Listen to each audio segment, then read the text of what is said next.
Ladies and gentlemen, hey, hi, how you doing? Welcome back to the channel. Thank you so much for stopping by.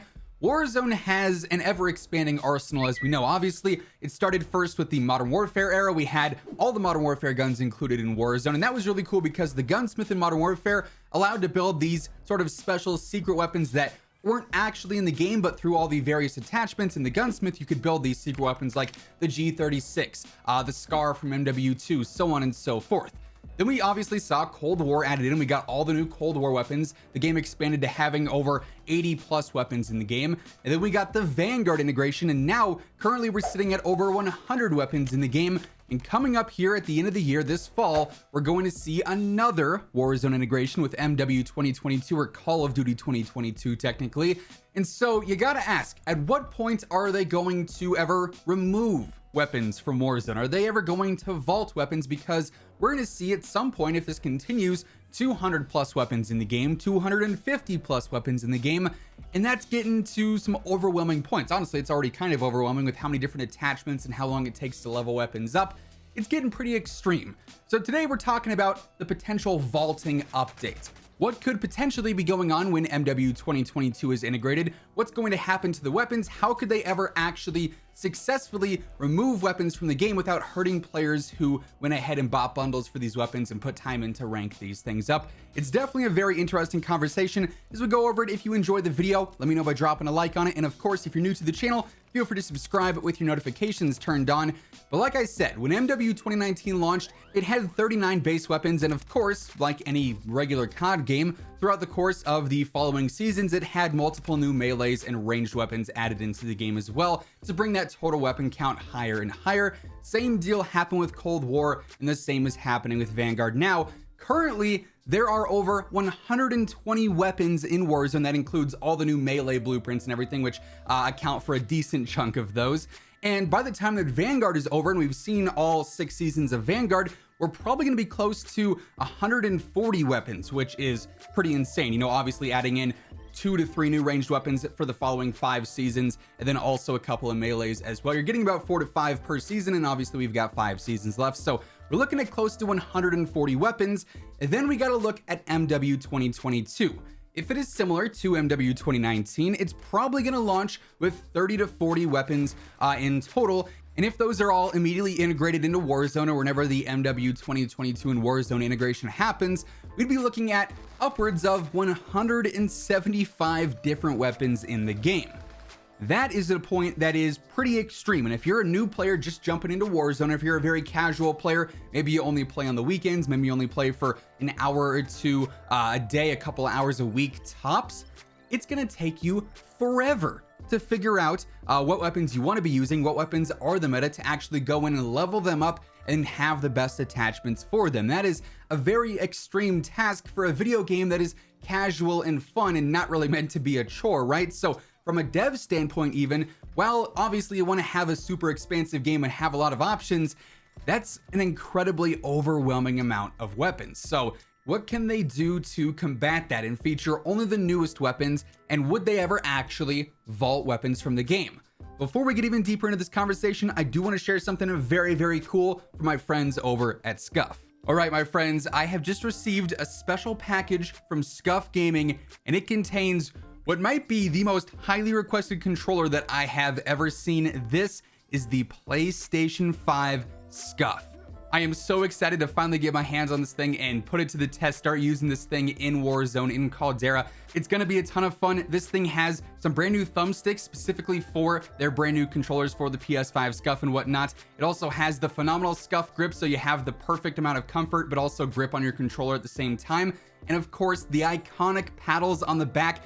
I really could not play Call of Duty without the paddles at this point. I'm so used to these. They offer such an enhancement to your gameplay. I love them, and I'm so excited to finally put this thing to the test in Caldera. They also sent me a super cool shirt as well.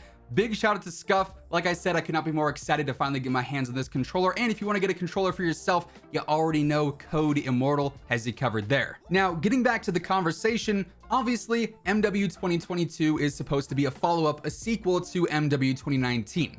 It's going to take place in the same universe with the same characters, following up somewhat on the same story based off the various leaks and rumors that we've got up until this point. So naturally, two games in the roughly same time period, only a couple of years apart. MW 2019 was 2019 and 2020.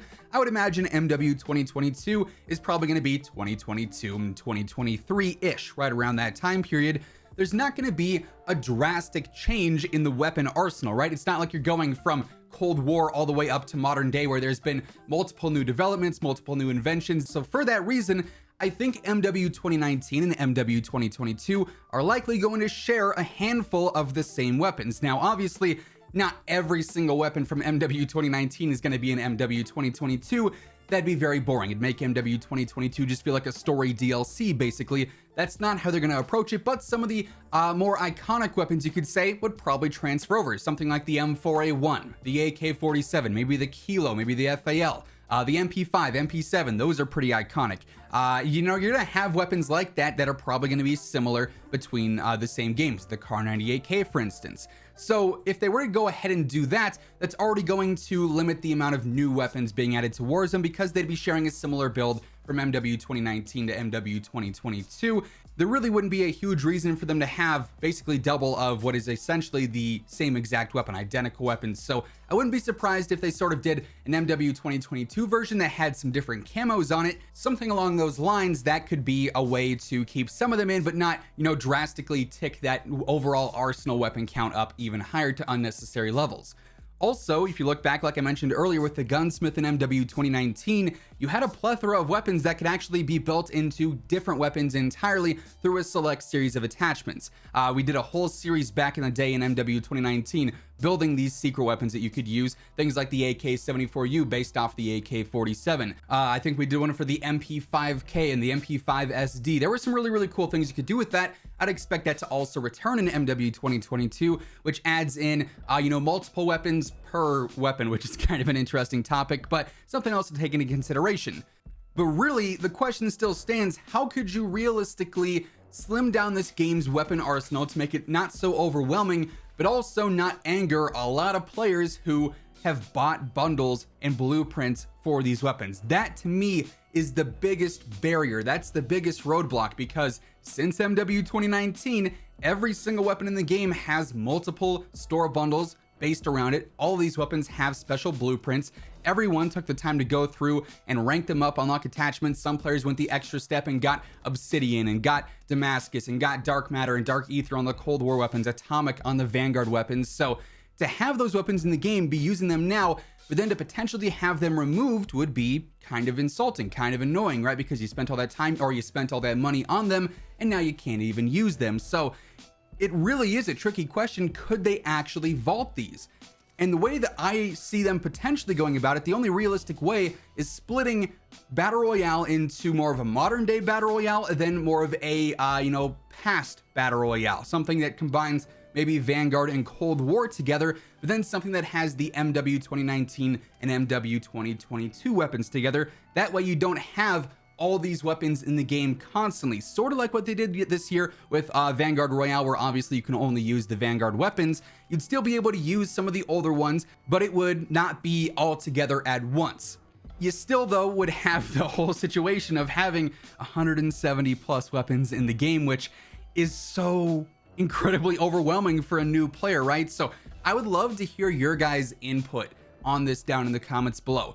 How do you think they could ever actually realistically approach a vaulting update and actually remove weapons from Warzone if they don't want the arsenal to be upwards of 250 weapons in a couple of years' time? Because like I've been saying, entry barrier in COD is pretty simple. Like, there's not really a huge entry barrier. It's a relatively basic and straightforward game, but that is so many weapons to try and learn, to try and master, to try and level up. It's to a point where it's more of a roadblock than it is a welcome, right? So it's definitely something that should be talked about. I feel like I've already seen a lot of comments, hence why I'm making this video in the first place. I've seen a lot of you guys saying, well, are they ever going to remove weapons from the game? How would we ever have, you know, World War II weapons competing in 2022 next year with the new COD? So there's a lot to discuss here. I wanted to sort of start it off today, though, and bring forth some ideas and talk about how potentially this game is going to reach that very overwhelming state and what they could actually do about that. But all that being said, that is effectively going to wrap things up for today. If you enjoyed the video, let me know by dropping a like on it. Would be seriously appreciated.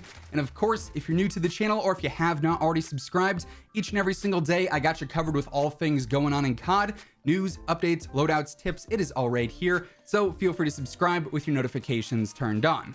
But once again, thanks so much for watching, and until next time, take it easy, have an awesome rest of your day, and I'll catch you guys later. Peace out.